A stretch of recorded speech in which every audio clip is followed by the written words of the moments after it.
ಗೌರವಾನ್ವಿತ ರಾಜ್ಯಪಾಲರನ್ನ ಭೇಟಿ ಮಾಡಿ ನಾನು ಸನ್ಮಾನ್ಯ ಬಸವರಾಜ ಬೊಮ್ಮಾಯಿಯವರು, ನಮ್ಮ ಛಲವಾದಿಯವರು, ನಮ್ಮ ಜನಾರ್ದನ್ ರೆಡ್ಡಿಯವರು, ಮುನ್ರಾಜಿಯವರು, ರಘು ಅವರು, ಕೇಶವ ಪ್ರಸಾದ್, ನಮ್ಮ ಗೋಪಿನಾಥ್ ರೆಡ್ಡಿ, ನಾವೆಲ್ಲರೂ ಕೂಡ ಸುಮಾರು ಅರ್ಧ ಗಂಟೆಗಳ ಕಾಲ ಸಿಟಿ ರವಿಯವರ ಬಂಧನ ಆದ ಮೇಲೆ ಅವರನ್ನ ಒಬ್ಬ ಶಾಸಕರನ್ನ ನಡೆಸಿಕೊಂಡಂತ ರೀತಿ, ಅವರಿಗೆ ಕೊಟ್ಟಂತ ಟಾರ್ಚರ್, ಮತ್ತೆ ಅವರಿಗೆ ಊಟ ಕೊಡದೆ ಸುಮಾರು 400-500 ಕಿಲೋಮೀಟರ್ ಸುತ್ತಾಡಿಸಿರುವಂಥದ್ದು, ಮತ್ತೆ ಅಜ್ಞಾತ ಸ್ಥಳಕ್ಕೆ, ಯಾಕಂದ್ರೆ ಸಿಟಿ ರವಿ ಅವರಿಗೆ ಈಗಾಗಲೇ ಅವರು ನಕ್ಸಲ್ ಏರಿಯಾದಿಂದ ಬಂದಿರೋ ಚಿಕ್ಕಮಗಳೂರು. ಅದೇ ರೀತಿ ಮುಸ್ಲಿಂ ಉಗ್ರವಾದಿಗಳದು ಕೂಡ ಅವರಿಗೆ ಬೆದರಿಕೆ ಇದೆ. ಈಗಾಗಲೇ ಹಿಂದೆ ಎಲ್ಲ ಸರ್ಕಾರಗಳು ಕೂಡ ಅವರಿಗೆ ಗನ್ಮ್ಯಾನ್ಗಳನ್ನು ಕೊಟ್ಟಿದ್ದಾರೆ. ಹಿಂದೆ ಒಂದು ವ್ಯಾನು ಸಹ ಕೊಟ್ಟಿತ್ತು, ಜೀಪು ಇತ್ತು ಅವರಿಗೆ. ಇಷ್ಟೆಲ್ಲ ಇದ್ರೂ ಕೂಡ ಅವರನ್ನು ಫಾರೆಸ್ಟ್ಗೆ ಕರ್ಕೊಂಡೋಗಿ, ಕ್ವಾರಿಗೆ ಕರ್ಕೊಂಡೋಗಿ, ಕಬ್ಬಿನ ಗದ್ದೆ ಕರ್ಕೊಂಡೋಗಿ ಆಗಿರೋದು ಅನುಮಾನ ಮೂಡುವಂತ ಸಂಗತಿ. ಈಗಾಗಲೇ ಪ್ರಹ್ಲಾದ್ ಜೋಶಿ ಅವರು ಇದ್ರ ಬಗ್ಗೆ ಕಾಮೆಂಟ್ ಮಾಡಿದ್ದಾರೆ. ಒಬ್ಬ ಪೊಲೀಸ್ ಅಧಿಕಾರಿ ಒಬ್ಬ ವ್ಯಕ್ತಿಯನ್ನ ಸೇಫ್ ಇಡೋ ದೃಷ್ಟಿಯಿಂದ ನಾವು ಕಬ್ಬಿನ ಗದ್ದೆಗೆ ಕರ್ಕೊಂಡೋಗಿದ್ರಿ, ಫಾರೆಸ್ಟ್ ಕರ್ಕೊಂಡೋಗಿದ್ರಿ ಅಂದ್ರೆ ಇನ್ಮೇಲೆ ಕಬ್ಬಿನ ಗದ್ದೆ ಸೇಫು, ಫಾರೆಸ್ಟು ಸೇಫು. ಇನ್ಮೇಲೆ ಯಾರನ್ನೇ ಬಂಧಿಸಿದ್ರು ಕೂಡ, ಯಾರನ್ನೇ ಮುಂದೆ ರಾಜ್ಯದಲ್ಲಿ ಬಂಧಿಸಿದ್ರೆ ಸೀದಾ ಕಬ್ಬಿನ ಗದ್ದೆ ಕರ್ಕೊಂಡೋಗಿ, ಸೀದಾ ಫಾರೆಸ್ಟ್ ಕರ್ಕೊಂಡೋಗಿ, police station is not safe. ಅಲ್ಲಿ ಯಾರನ್ನಾದ್ರೂ ಇಟ್ರೆ ಅಲ್ಲಿಂದ ಹೊಡ್ಕೊಂಡು ಹೊರಟೋಗ್ತಾರೆ, ಅಲ್ಲಿಂದ ಕಿತ್ಕೊಂಡು ಹೊರಟೋಗ್ತಾರೆ, ಅಲ್ಲಿಂದ ಅವ್ರನ್ನ ಕಬಳಿಸ್ತಾರೆ. ಪೊಲೀಸ್ ಸ್ಟೇಷನ್ ಸೇಫ್ ಅಲ್ಲ ಅನ್ನೋದನ್ನ ಈ ಸರ್ಕಾರ ಜನಗಳಿಗೆ ತಿಳಿಸಿದ್ದಾರೆ. ಈ ತರ ಒಂದು ನಗೆಪಾಟಲಿಗೆ ಇಡೋದಂತ ಸರ್ಕಾರ ಇವತ್ತು. ಗೃಹ ಸಚಿವರನ್ನು ಕೇಳಿದ್ರೆ ನಾನು ಎಲ್ಲೋಗಿದ್ದಾರೆ ಅಂತ ಮಾಧ್ಯಮದವ್ರನ್ನೇ ಕೇಳಿರೋದು ನಾನು ನೋಡಿದ್ದೆ. ಎಲ್ಲೋಗಿದ್ದಾರೆ ಗೊತ್ತಿಲ್ಲ ಅಂತಾರೆ, ಮುಖ್ಯಮಂತ್ರಿ ಸೇಫ್ಟಿ ಅಂತಾರೆ, ಕಮಿಷನರು ಕಬ್ಬಿನ ಗದ್ದೆನೆ ಆರಾಮ್ಸೆ ಇದೆ ಅಲ್ಲಿ ಕರ್ಕೊಂಡು ಹೋಗಿದ್ರಿ ಅಂತಾರೆ. ಇದೆಲ್ಲ ನೋಡ್ತಾ ಇದ್ರೆ ಈ ಸರ್ಕಾರ ಒಂಥರ ಬಫೂನ್ ತರ ಸರ್ಕಾರ ಅನ್ಸುತ್ತೆ. ಇಷ್ಟು ವರ್ಷದಾಗಿ ಯಾರು ಸರ್ಕಾರ ನಡೆಸೇ ಇಲ್ಲ. ಇವೆಲ್ಲವನ್ನ ಕೂಡ ಗೌರವಾನ್ವಿತ ರಾಜ್ಯಪಾಲರಿಗೆ ವಿನಂತಿ ಮಾಡಿದಿರಿ. ಅವರ ಪ್ರಾಣದ ರಕ್ಷಣೆ ದೃಷ್ಟಿಯಿಂದ ಸಿಟಿ ರವಿ ಅವರಿಗೆ ಸೂಕ್ತವಾದಂತ ಬಂದೋಬಸ್ತ್ ಕೊಡಬೇಕು.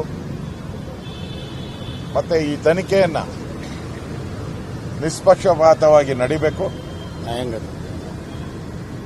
ಕ್ಷಣಕ್ಕೂ ಫೋನ್ ಬರ್ತಾ ಇತ್ತು, ನಾವಿದ್ದಾಗೂ ಫೋನ್ ಬರ್ತಾ ಇತ್ತು. ಅವನ್ ಕಮಿಷನರು ಫೋನ್ ಬಿಟ್ಟೇ ಇಲ್ಲ. ನಾನು 4-5 ಅವರ್ ಅಲ್ಲಿದ್ದೆ, ಫೋನ್ ಬಿಟ್ಟೇ ಇಲ್ಲ ಮನುಷ್ಯ. ಫೋನ್ ಎಲ್ಲಿಂದ ಬರ್ತಾ ಇತ್ತು ಕ್ಷಣಕ್ಕೂ.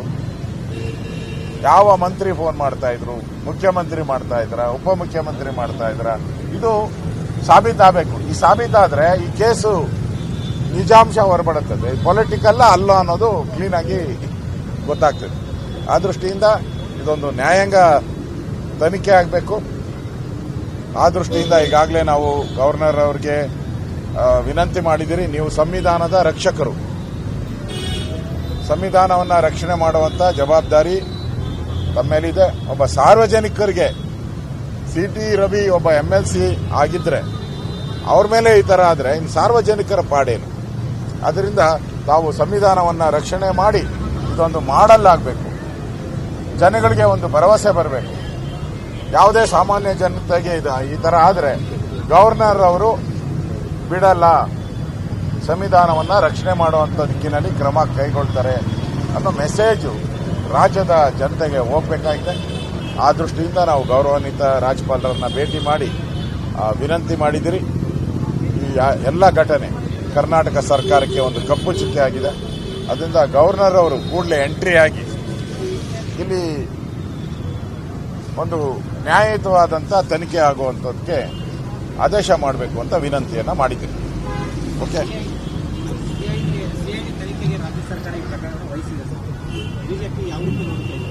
ನೋಡಪ್ಪ, ಈಗ ಮಾರ್ಟಿನ್ ಯಾವ ಐಡಿ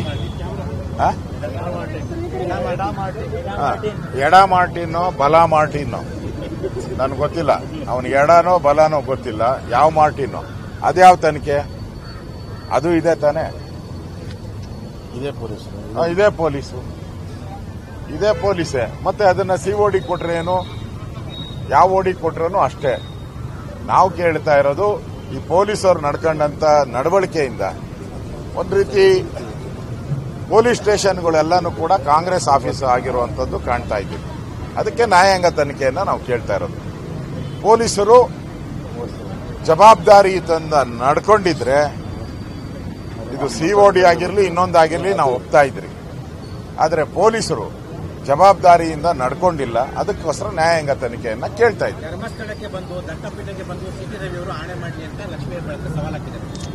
ನೋಡಿ, ಯಾರು ಸತ್ಯ ಯಾರು ಮಿಥ್ಯ ಅನ್ನೋದು ತೀರ್ಮಾನ ನಮ್ಮ ಅಂಬೇಡ್ಕರ್ ಸಂವಿಧಾನದಲ್ಲಿ ಇರೋದು ಒಂದೇ. ಭಗವದ್ಗೀತೆ ಅಂತ ನರೇಂದ್ರ ಮೋದಿ ಅವರು ಹೇಳಿದ್ದಾರೆ. ಕಾನ್ಸ್ಟಿಟ್ಯೂಷನ್, ಸಂವಿಧಾನ. ಆ ಸಂವಿಧಾನದ ನ್ಯಾಯಾಲಯದಲ್ಲಿ ಯಾವುದೇ ತೀರ್ಪು ಬಂದ್ರೂ ಕೂಡ ಸಿಟಿ ರವಿಯವರು ಒಪ್ಕೊಂತಾರೆ. ಕಾನೂನು ಸಂವಿಧಾನ ಹೇಳಿದ್ರು ಅಂಬೇಡ್ಕರ್, ಅದನ್ನ ಒಪ್ಕೊಂತಾರೆ ಅವರು. ಪ್ರಶ್ನೆನೇ ಇಲ್ಲ. ಈ ತರ ನಾನು ನೋಡಿದ್ದೀನಿ ಬಹಳಷ್ಟು. ಪಾಪ ಧರ್ಮಸ್ಥಳದ ದೇವರು ಮಂಜುನಾಥನಾಗೆ ಇರಲಿ, ಎಲ್ಲರಿಗೂ ಸದ್ಬುದ್ಧಿ ಕೊಡ್ಲಿ, ಮಂಜುನಾಥನಾಗೇ ಇರಲಿ.